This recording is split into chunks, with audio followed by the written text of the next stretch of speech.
Hey, and what's up, guys? I actually have trained this morning, but now we're actually in the car and we're heading to a big car meet. I'm gonna be the head judge of this car meet. I figured you could come along. So, of course, I'm gonna be occupied with judging all the cars that are on the meet. Of course, I'm actually gonna try to film some cool cars for you. Hopefully there's gonna be some bikes and a big variety of different eras of cars. So we're actually heading to Ulricehamn.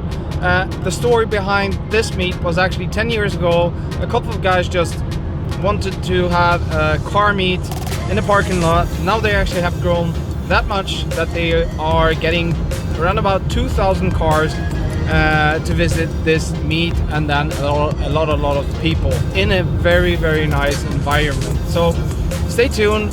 We're on the highway. Talk to you soon.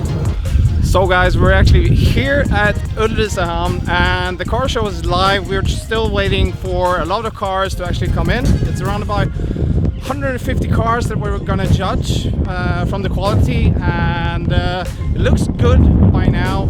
And I'm actually gonna shoot a lot of B-rolls for you. I hope you can hear me.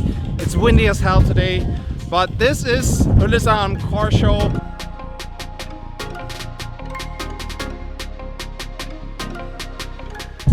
So the cars are actually way in the back. So I'm gonna do a B-roll for you. See you soon, guys.